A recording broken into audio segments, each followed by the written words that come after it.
Everyone, a very good morning. कैसे हैं आप सब? आई होप कि आप सभी बच्चे स्वस्थ होंगे और अच्छे तरह से अपना ध्यान रखेंगे। Right, good.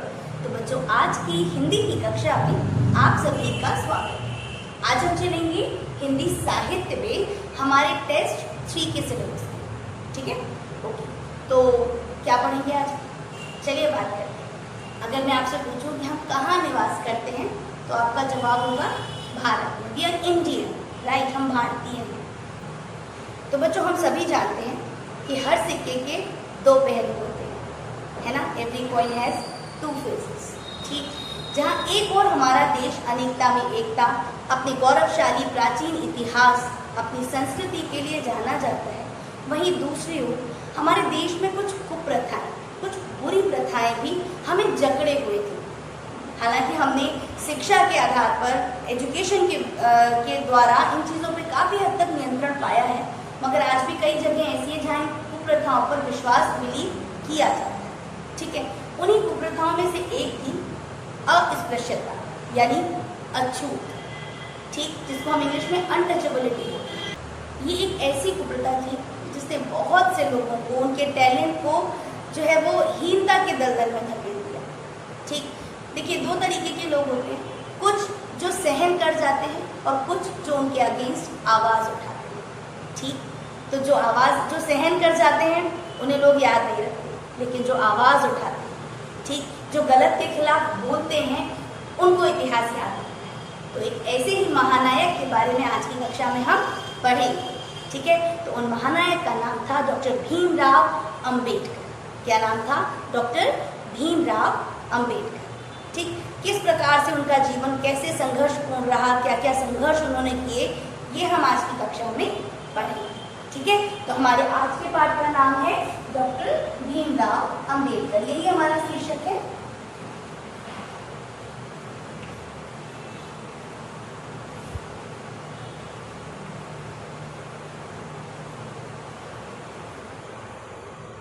अंबेडकर। ठीक है, और ये है पाठ 6। पाठ 6, डॉक्टर भीमराव अंबेडकर। ठीक है, तो आज की कक्षा में हम इन्हीं के विषय में बात करेंगे, इनके जीवन के संघर्षों को जानेंगे। ठीक है, तो चलिए शुरू करें। तो यहाँ हम इस पाठ को पढ़ेंगे भी और समझेंगे भी। आप सभी बच्चे अपनी अपनी पुस्तकों में साथ साथ पढ़ते चलेंगे। ठीक है, तो शुरू करते हैं इंट्रोडक्शन बॉक्स के साथ। प्रस्तुत पाठ में डॉक्टर भीमराव अंबेडकर के जीवन चरित्र पर विस्तार से प्रकाश डाला गया है, यानी कि उनकी जो लाइफ जर्नी थी, जो उनका कैरेक्टर था, उसके बारे में बताया गया है। संविधान समिति के अध्यक्ष, संविधान कहते हैं कॉन्स्टिट्यूशन।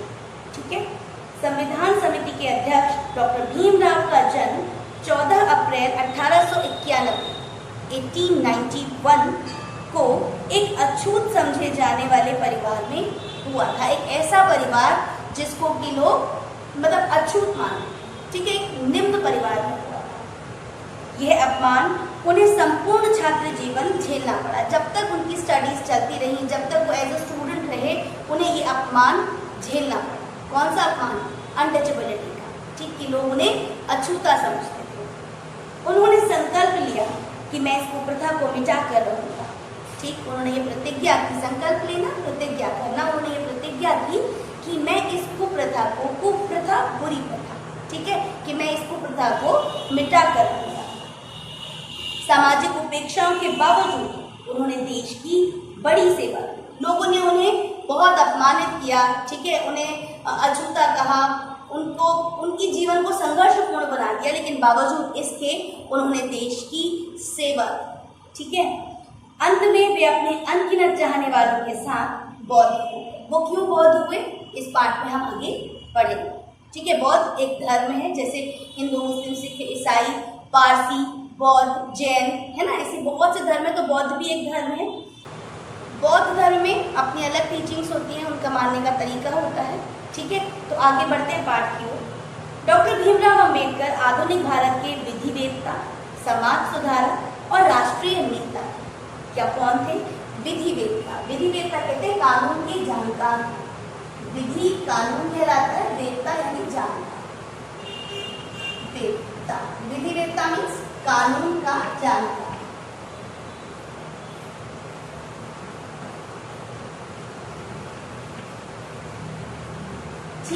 तो वो कौन थे?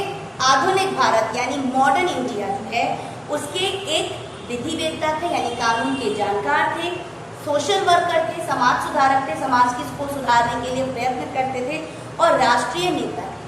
ठीक, उनका सबसे महत्वपूर्ण योगदान भारत के संविधान का निर्माण है। जिस संविधान को हम मानते हैं, हमारे भारत में जिस संविधान को पूजा जाता है, उस संविधान के निर्माण में इन्होंने सबसे महत्वपूर्ण रोल प्ले किया था। ठीक है, वे उस संविधान समिति के अध्यक्ष थे जिसने संविधान का प्रारूप तैयार किया था। प्रारूप यानी कि ड्राफ्ट। प्रारूप हम हिंदी में कहेंगे इसको रूपरेखा। ठीक, रूपरेखा, और इंग्लिश में कहलाएगा ये ड्राफ्ट। ठीक है, उन्होंने क्या किया था? इंडियन कॉन्स्टिट्यूशन का ड्राफ्ट तैयार किया था, जो कि सबसे महत्वपूर्ण कार्य था। यह एक अत्यंत महत्वपूर्ण कार्य था, महत्वपूर्ण इंपॉर्टेंट। ठीक है, जो कि क्या था? एक बहुत ही इंपॉर्टेंट काम था। उनके जैसा अनुभवी, प्रतिभा संपन्न एवं योग्य व्यक्ति ही इस कार्य को सफलतापूर्वक कर सकता है। उनके जैसा अनुभवी जिसको अनुभव हो, एक्सपीरियंस। ठीक है, तो अनुभवी क्या हो गया? एक्सपीरियंस। तो जिस काम को कौन कर सकता था? अंबेडकर जैसा एक अनुभवी व्यक्ति, एक प्रतिभा संपन्न, जिसके अंदर गुण हो, जिसके अंदर काबिलियत हो। ठीक है, एक योग्य व्यक्ति ही संपन्न कर सकता था, वही इसको सक्सेसफुली हैंडल कर सकता था। तो कौन इस काम को सफलतापूर्वक कर सकता था? उन्हीं के समान एक योग्य व्यक्ति, जो चीज़ों को हर पहलू से देखना जानता हो। ठीक है, देश के प्रति जिसकी जानकारी हो, देश के प्रति जिसको समझ हो, है ना, देश के हर पहलू के बारे में जो अपनी एक राय रखता हो, एक विशेष राय रखता हो, वही व्यक्ति उसको सक्सेसफुली हैंडल कर सकता है। आगे बढ़ते हैं। डॉक्टर अंबेडकर का जन्म 14 अप्रैल 1891 को महू, मध्य प्रदेश में हुआ था। एमपी में एक जगह है महू, वहाँ इनका जन्म हुआ था 14 अप्रैल 1891 यानी 1891 में। उनके बचपन का नाम भीम सकपाल था। His name was Bhim Sakpal. Ambedkar कैसे हुआ, आगे हम पाठ में जानेंगे। ठीक है, उनके पिता रामजी मौला स्कूल में प्रधानाध्यापक थे।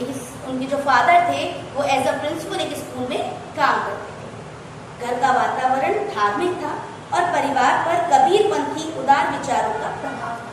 ठीक है, कबीरपंथी विचार यानी कि वो कबीर पंथ को मानने वाले लोग थे। आपने सुने होंगे कबीर के दोहे, रहीम के दोहे, है ना। तो कबीर की जो टीचिंग्स हैं उस पर उनके परिवार, उन टीचिंग्स का उस परिवार पर प्रभाव था। ठीक है, उनको वो मानते थे और एक धार्मिक माहौल घर का था। ठीक, आगे बढ़ते हैं। बालक भीम को विद्यार्थी जीवन से ही छुआछूत के कटु अनुभव होने लगे। कटु, कड़वे।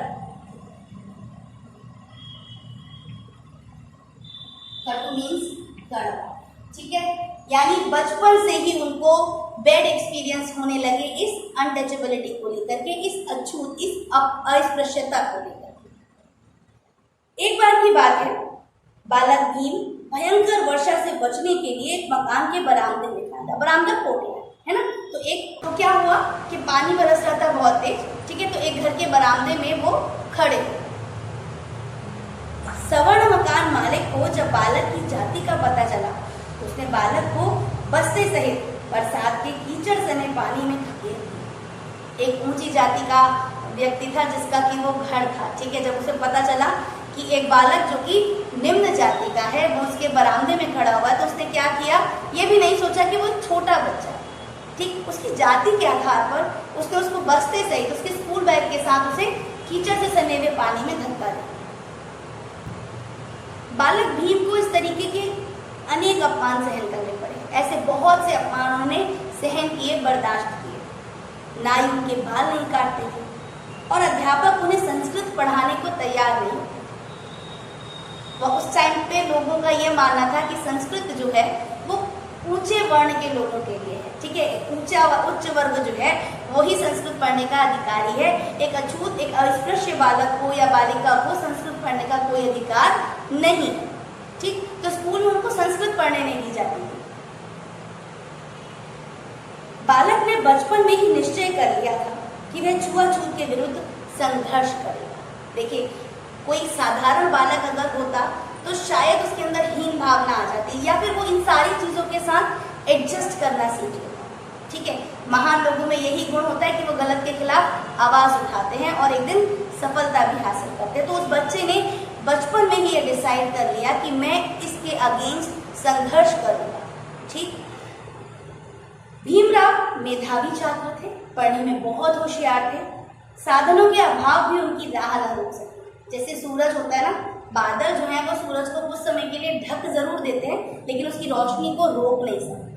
ठीक, कुछ समय बाद जब बादल फिर हटते हैं तो सूर्य अपने पूरे प्रकाश के साथ फिर से जगमगाता है। ठीक वैसे ही जो साधन थे, उनके पास रिसोर्सेज बहुत कम थे, पढ़ने के साधन नहीं थे। एक बहुत ही साधारण परिवार से वो बिलोंग करते थे। ठीक है, तो उनके पास उतने रिसोर्सेज नहीं थे, लेकिन वो भी जो साधनों की कमी थी वो भी उनका रास्ता न रोक सके। उन्हीं दिनों विद्यालय के एक अध्यापक ने भीम का उपनाम यानी उसका जो सरनेम था, जो भीम सतपाल नाम था ना, तो सतपाल से बदलकर उनके गांव का नाम था अम्बावदी।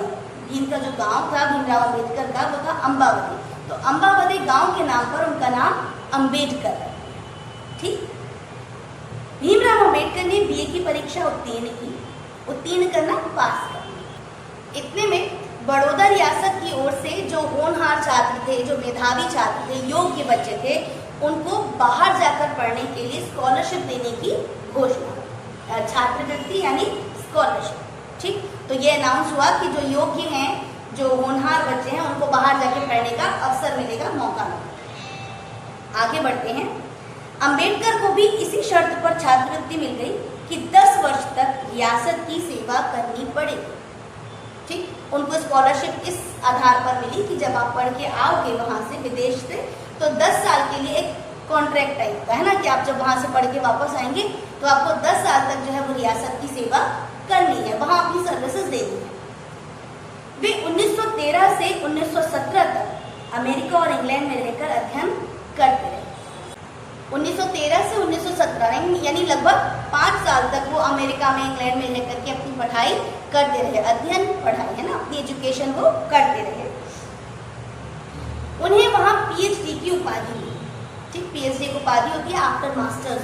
ठीक है, जब आप मास्टर्स अपना कंप्लीट कर लेते हैं उसके बाद छात्रवृत्ति की शर्त के अनुसार डॉक्टर अंबेडकर को वापस आने पर बड़ौदा रियासत की सेवा करनी थी। जैसा कि शर्त थी कि आप जब वहां से पढ़ के आएंगे तो आपको बड़ौदा रियासत की सेवा करनी है, वहां पर अपनी सर्विसेज देनी है। महाराजा ने उन्हें अपने सैनिक सचिव के पद पर नियुक्त किया।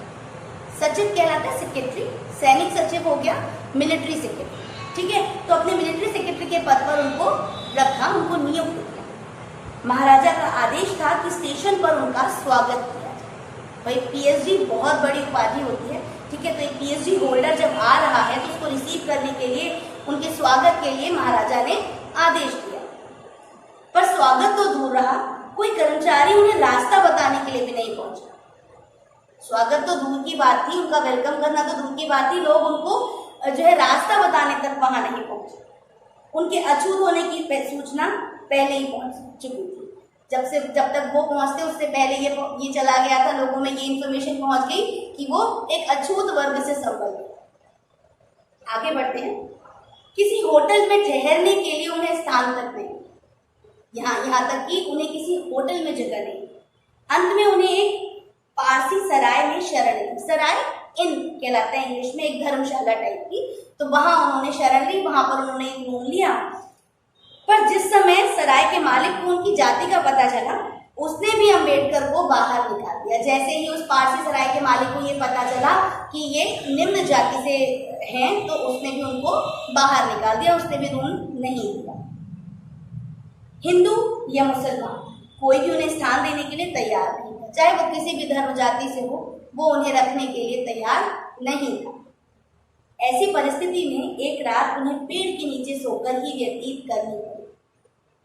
देखिए, देश का एक महानायक है ना, जो आगे चल के एक महानायक के रूप में उभरा, उसने पेड़ के नीचे अपनी रात गुजारी, पेड़ के नीचे सोकर अपनी रात गुजारी। सैनिक सचिव के पद पर रहते हुए भी उन्हें अनेक बार कटु अनुभव हुए। ठीक, जब वो सैन्य सचिव की पोस्ट पर अपना काम कर रहे थे, तभी उन्हें बहुत से कड़वे अनुभव मिले बिकॉज ऑफ दिस अनटचेबिलिटी। अंततः उन्होंने यह पद छोड़ दिया और मुंबई आकर एक विद्यालय में अध्यापन कार्य करने लगे। फिर वो बॉम्बे आ गए और वहां आकर के उन्होंने अध्यापन यानी टीचिंग, ठीक, वहां पर उन्होंने पढ़ाना शुरू किया। बाद में वकालत का पेशा अपनाकर दलित वर्ग को छुआछूत के विरुद्ध संगठित करने के काम में जुट गए। फिर उन्होंने क्या किया, टीचिंग भी छोड़ी और अपना वकालत का पेशा अपनाया। और वकालत के पेशे में उन्होंने क्या किया, मेन जो दलित वर्ग है, ठीक, जो निम्न वर्ग है जिसको कि अछूता समझा जाता था, उनको अपने खिलाफ हो रहे अपमान के विरुद्ध आवाज उठाने के लिए प्रेरित किया, उनको संगठित किया। उन्होंने अपना पूरा जीवन इस वर्ग में जागृति उत्पन्न करने और उसे अपने पैरों पर खड़ा करने के काम में लगाया। उन्होंने अपनी पूरी लाइफ जो है वो इसी काम में लगाई कि जो दलित वर्ग है, जो अपमान उन्होंने सहा है वो दूसरे ना सहे। इसलिए उन्होंने क्या किया, उन लोगों को जागृत किया जो लोग निम्न वर्ग से थे, जिन्हें समाज में उठने बैठने के लायक नहीं समझा जाता था, जिन्हें छुआ नहीं जाता था, ठीक है। तो उन लोगों को जागृत किया, उन्हें अपने अधिकारों के प्रति जागरूक किया और अपनी पूरी लाइफ इसी में लगाई। भारत के स्वतंत्र होने तक डॉक्टर अंबेडकर अपनी विद्वता, संगठन शक्ति और सुलझे विचारों के कारण देश में अपना विशेष स्थान बना चुके। जब तक हमारा देश आज़ाद हुआ 1947 में, ठीक है, तब तक जो थे डॉक्टर अंबेडकर जो थे, उन्होंने अपनी काबिलियत, अपनी पढ़ाई की योग्यता, ठीक है, विद्वता यानी पढ़ाई की योग्यता, ठीक है, पढ़ाई की योग्यता, अपनी संगठन शक्ति, जो उनके अंदर काबिलियत थी, लीडरशिप की क्वालिटी थी, ठीक है, उसके बेसिस पर अपने सुलझे हुए विचारों के कारण, उनके विचारों में कोई उलझन नहीं होती थी। उलझन से मतलब हर चीज के प्रति, हर वक्तव्य के प्रति उनकी एक स्पष्ट राय हुआ करती, ठीक है। तो उनके जो सुलझे हुए विचार होते थे, उनकी जो लीडरशिप क्वालिटी थी, बाकी उनकी जो पढ़ाई, उनका जो नॉलेज थी, उसके बेसिस पर उन्होंने देश में एक महत्वपूर्ण स्थान बना लिया, ठीक है। स्वतंत्र भारत की प्रथम राष्ट्रीय सरकार में जब हमारा देश स्वतंत्र हुआ तो सबसे पहली जो सरकार बनी, उस सरकार में डॉक्टर अंबेडकर को कानून मंत्री बनाया गया।